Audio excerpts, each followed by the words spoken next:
Ayu yang mendengar cerita dari Pak Sapam ini mulai merinding dong semeton. Dia tuh mulai merinding, dia tuh melihat ke kiri dan ke kanan. Itu tuh sudah benar-benar tidak ada orang sama sekali, karena memang cuma Ayu dan keluarganya saja yang menginap di puskesmas tersebut. Di ruang UGD masih terlihat ada beberapa lampu yang hidup gitu loh. Mungkin karena ada pasien yang menginap. Di rumah sakit tersebut terlihat ada 2 perawat dan juga 2 dokter yang memang menginap di sana.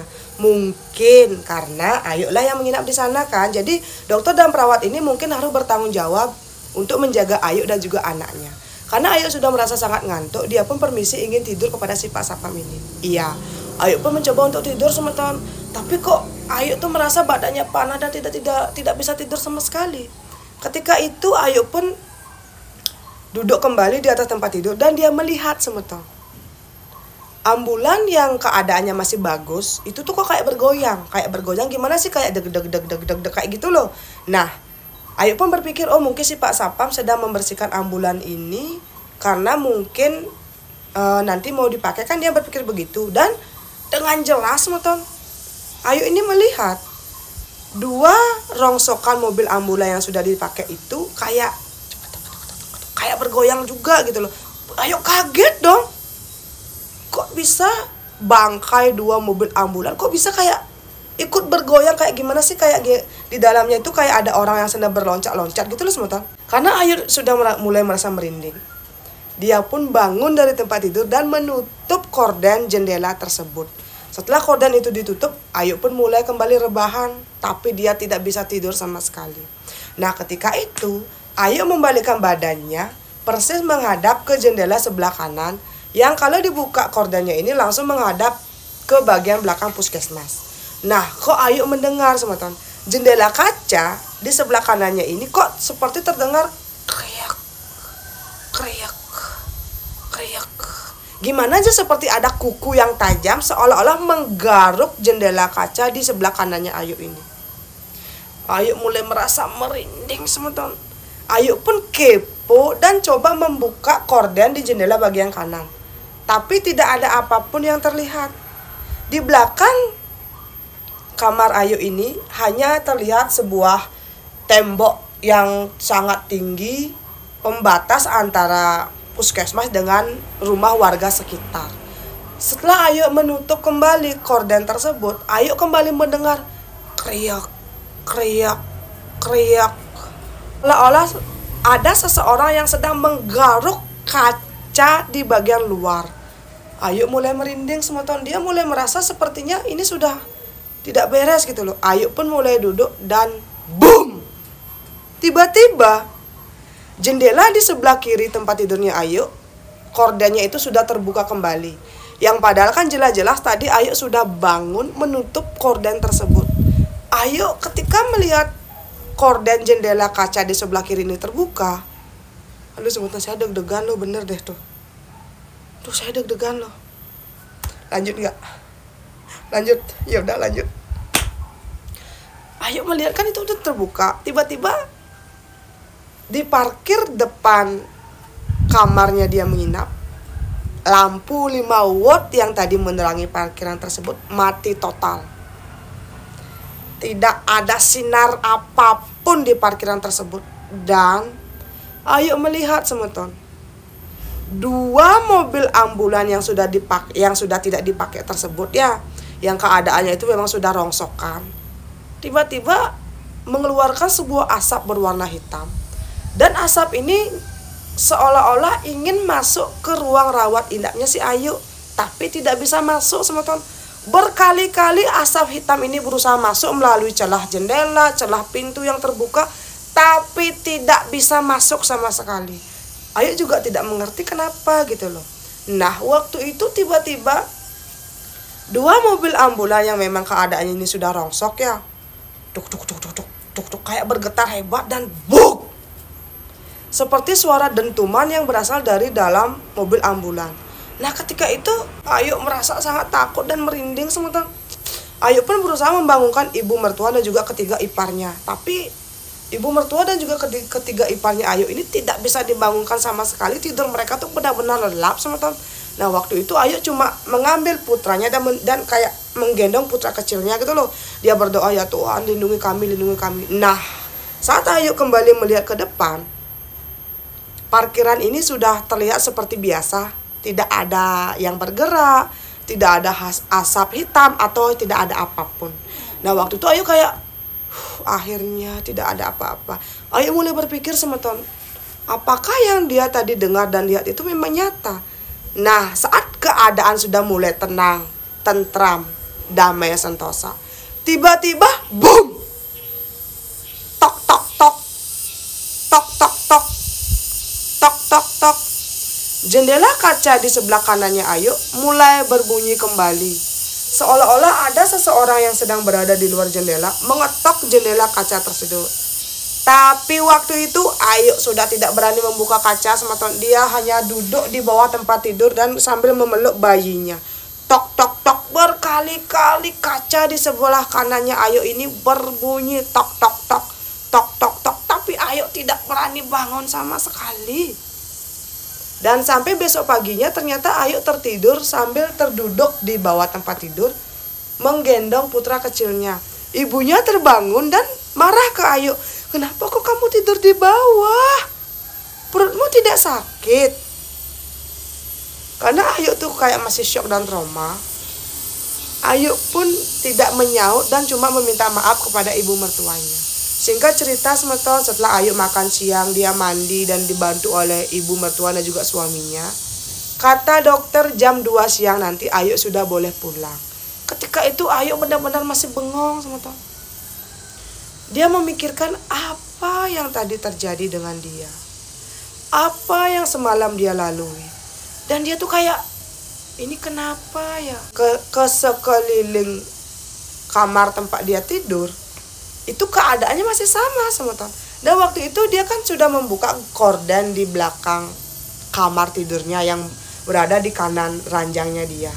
Itu tuh tidak ada apa-apa semeton. Kaca jendela itu juga terlihat masih mulus. Yang sebenarnya tadi malam kan terdengar seperti ada suara kuku menggaruk. Harusnya kan ada bekas kuku, tapi itu tidak ada sama sekali. Terlihat bersih gimana aja seperti tidak pernah ada orang yang menggaruk sama sekali. Wih semeton, Ayu tuh benar-benar sudah sangat merasa ketakutan. Dia meminta kepada suaminya untuk cepat-cepat pulang. Waktu itu semetonnya Ayu tuh tiba-tiba dibilang kok tensinya ngedrop. Dan diminta untuk menginap 1 malam lagi di sana oleh dokter. Tapi Ayu bilang tidak mau, dia mau dirawat di rumah saja. Pokoknya dia mau hari itu harus pulang. Nah ketika itu keluarga besarnya Ayu ini kayak bingung mendengar permintaan dari Ayu semeton. Kok tiba-tiba Ayu histeris dan minta pulang secepat itu gitu loh. Nah singkat cerita semeton, akhirnya Ayu pun diperbolehkan pulang karena dia ingin pulang paksa. Setelah Ayu ini menaikkan semua barang-barangnya ke mobil pickup suaminya, Ayu kan duduk di depan dengan ibu mertua sambil menggendong putra kecilnya. Waktu itu Ayu benar-benar bersyukur semeton. Dia akan pulang dari puskesmas angker tersebut. Ketika mobil suaminya ini mulai meninggalkan area parkir puskesmas, Ayu ini kayak melihat di kaca spion di sebelah kiri, dia melihat Pak Sapam yang tadi malam dia ajak ngobrol kayak melambaikan tangan sambil tersenyum gitu loh semeton. Dan Ayu kayak, nah gitu dong. Suaminya bertanya, kamu melambai ke siapa gitu. Dan Ayu bilang tuh ada Pak Sapam yang semalam saya ajak ngobrol. Suaminya pun kayak membenarkan kaca yang ada di atas tuh kayak melihat. Tapi kok ekspresi suaminya Ayu tuh kayak membingungkan gitu loh ya. Sampai di rumah semuanya pun berlalu semeton. Nah singkat cerita, setelah acara 3 bulanan anaknya si Ayu ini, Ayu benar-benar tidak mau lagi di ke puskesmas tersebut. Ayu akan memeriksakan anaknya ini ke bidan-bidan yang ada di desa tetangga. Entah itu imunisasi, entah itu apapun. Pokoknya dia tidak mau lagi kembali ke puskesmas tersebut. Nah setelah hari itu semeton, acara 6 bulanan pun datang. Dan Ayu pun mengadakan pesta besar-besaran di rumahnya. Karena suaminya mau kalau putra pertamanya ini harus dirayakan sebesar mungkin. Dia sangat bersyukur dengan kelahiran putra pertamanya. Di malam acaranya, di malam harinya setelah acara otonan tadi pagi, suaminya ini kan ngupah wayang untuk menunjukkan rasa syukurnya karena sudah berhasil mendapatkan putra. Nah waktu itu Ayu berkenalan dengan keluarga besar dari suaminya yang dari jauh dan lain sebagainya. Di malam itu semeton, Ayu pun ngorte dengan ibu-ibu, keluarga dekat, keluarga jauh, dan juga tetangga-tetangga dari rumah suaminya. Nah, Waktu itu adalah salah satu warga bertanya ke Ayu gitu loh, kamu melahirkan di puskesmas ya? Iya gitu. Mereka tuh ngorte, kangen kau, mereka berbicara, pokoknya cerita. Nah, ada salah satu warga semeton yang berbicara. Katanya puskesmas itu memang terkenal angker. Angker karena konon katanya puskesmas ini kan memang usianya itu sudah sangat tua semeton. Karena memang belum ada sumbangan dari pemerintah untuk merenovasi puskesmas ini, terpaksa warga sekitar lah yang sering merenovasi. Dan menurut warga-warga yang pernah menginap di puskesmas tersebut, mereka sangat sering melihat penampakan Pak Sapam yang meninggal ketika ikut menjemput pasien yang sekarat dari desa tetangga dengan si sopir ambulan tersebut. Boom! Ayu yang mendengar Pak Sapam maksudnya gimana gitu loh. Nah, adalah salah satu warga semeton yang cerita, dulu sekali kan di sana ada 2 ambulan. Ambulan pertama ini akan pergi ke desa tetangga untuk menjemput salah satu warga yang sakit. Tapi entah bagaimana tiba-tiba di tengah jalan rem dari mobil ambulan ini blong dan menabrak sebuah pohon. Waktu itu mobil ambulan ini melaju dengan kecepatan yang sangat tinggi. Karena mungkin melaju dalam kecepatan yang sangat tinggi dan mobilnya ini menabrak pohon yang sangat besar, sopir ambulan, Pak Sapam penjaga puskesmas dan juga pasien yang mereka jemput yang masih terbaring di jok belakang, akhirnya meninggal dunia di tempat.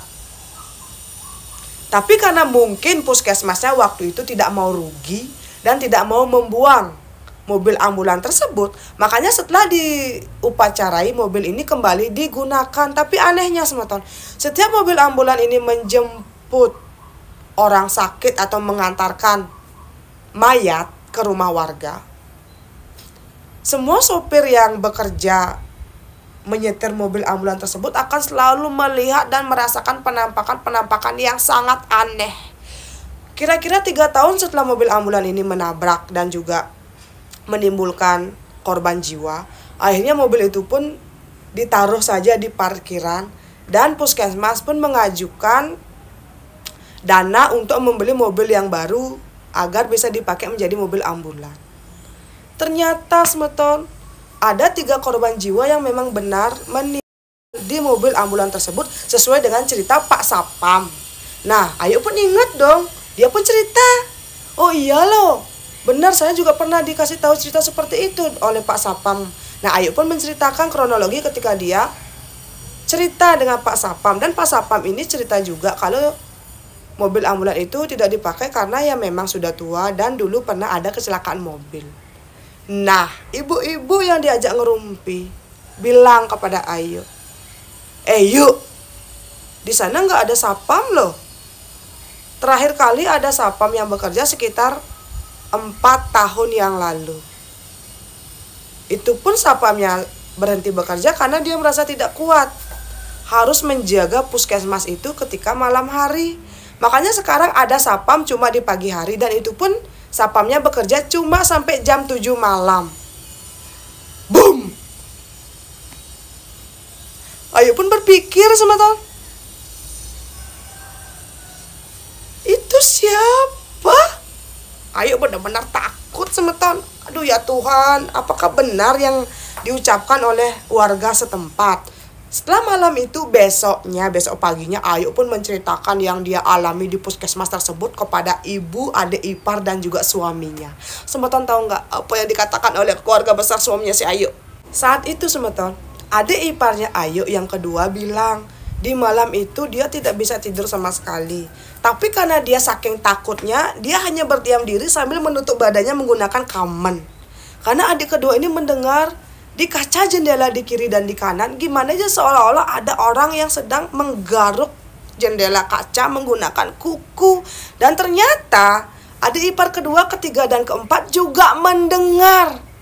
Bukan cuma Ayu saja yang mendengar garukan kuku di kaca jendela tersebut semeton.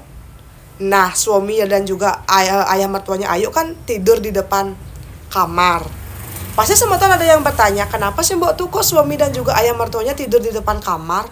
Kenapa mereka tidak tidur di dalam saja? Karena semeton, ayah mertua dan juga suaminya Ayu kan memang sudah mendengar cerita-cerita mistis dan horor di puskesmas tersebut. Sebelum ayah mertua dan juga suaminya Ayu ini kembali ke puskesmas saat atau mengubur ari-arinya, mereka berdua ini singgah dulu ke tempat orang pintar untuk meminta bekal. Dengan tujuan bekal ini agar melindungi Ayu dengan anaknya. Jadi kemungkinan itulah alasan kenapa ketika ada asap hitam yang keluar dari salah satu mobil ambulan yang sudah rengsek ini yang berusaha masuk ke dalam kamarnya Ayu, kan tidak bisa kan? Mungkin bekal itulah yang melindungi semeton.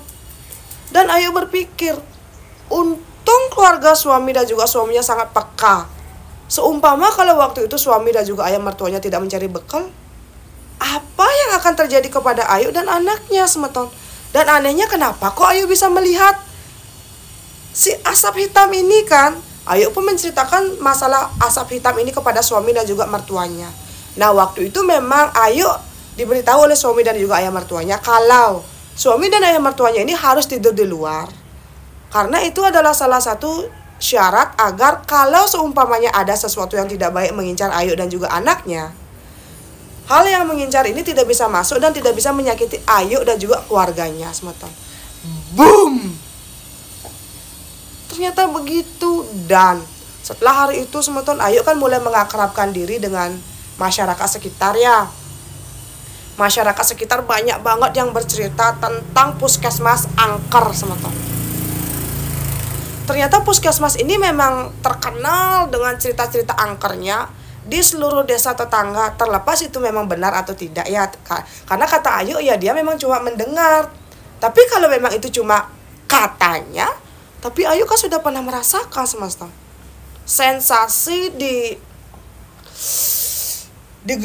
ya begitulah pokoknya. Aduh saya merinding loh. Nah waktu itu ada acara 3 bulanan anak tetangga. Waktu itu Ayu ibu mertua dan juga suaminya kondangan ke sana.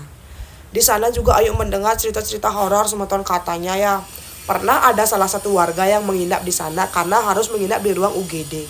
Nah jendela kaca di ruang UGD ini memang langsung menghadap ke parkiran belakang, yaitu parkiran tempat pegawai puskesmas memarkirkan sepeda motor dan juga mobilnya. Dan parkiran itu juga tempat mobil ambulan rengsek yang 2 itu tidak digunakan. Si orang yang menginap di sana ini kok melihat mobil ambulan itu seperti bergetar, seperti bergoyang, gimana aja di dalamnya itu seperti ada orang yang loncat-loncat. Dan banyak banget warga yang bersaksi pernah melihat mobil ambulan yang dulunya pernah memakan korban ini bergerak sendiri.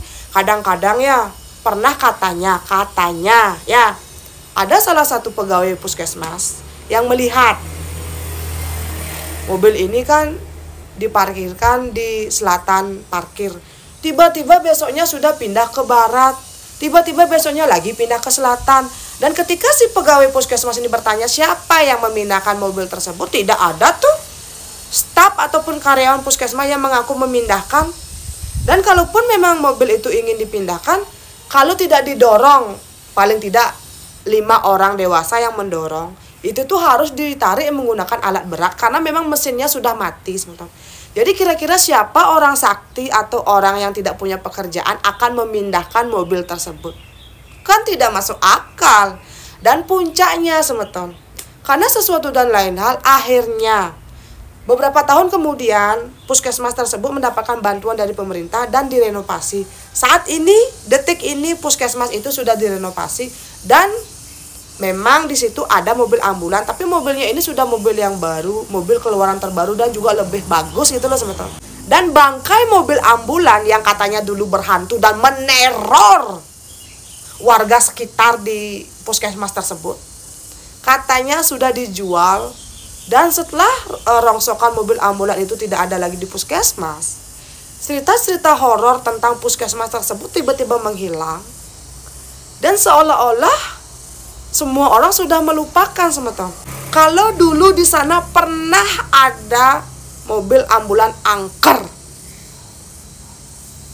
Inilah cerita dari Ayu tentang pengalamannya dia ketika melahirkan di sebuah puskesmas yang sudah tua. dan merasakan juga, melihat sendiri teror-teror mistis yang ada di sana. Semeton, pernah nggak sih kalian mendengar sebuah cerita mistis, entah tentang rumah sakit, tentang mobil ambulan? Karena menurut Ayu semeton ya, makin kesini puskesmas ini kan memang sudah direnovasi, sekarang sudah menjadi puskesmas yang baru dan juga lebih mewah.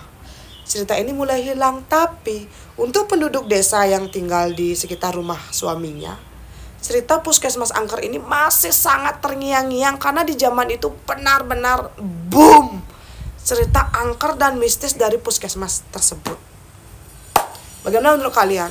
Kira-kira menurut kalian hal yang dilihat dan dialami oleh Ayu ini nyata, atau mungkin karena Ayu kelelahan itu cuma halusinasinya si Ayu, atau bagaimana? Silahkan kalian berkomentar ya, nanti kita bahas di kolom komentar. Dan sukses untuk Ayu yang sudah mau bercerita di sini. Dan terus terang, saya merinding bener. Di sepanjang cerita saya merinding, dan entah kenapa semua jantung saya itu kayak dek dek dek dek dek dek. Apa karena saya memang penakut atau bagaimana ya? Aduh. Yuk semuanya silahkan kalian berkomentar, karena Ayu bilang dia pasti akan menonton dan membaca semua komentar dari kalian. Semua untuk Mbok Ge Ayu yang sudah mau bercerita, dan semoga kalian ataupun saya tidak pernah melihat dan mengalami hal seperti itu, apalagi ketika berada di rumah sakit. Astagfirullah. Nah, untuk semeton yang sudah nonton dari awal sampai akhir, sukses banget. Jangan lupa like dan juga subscribe ya. Hidupin juga lonceng notifikasinya agar setiap saya up video baru kalian jadi orang pertama yang tahu. Sampai ketemu di cerita selanjutnya. Dadah.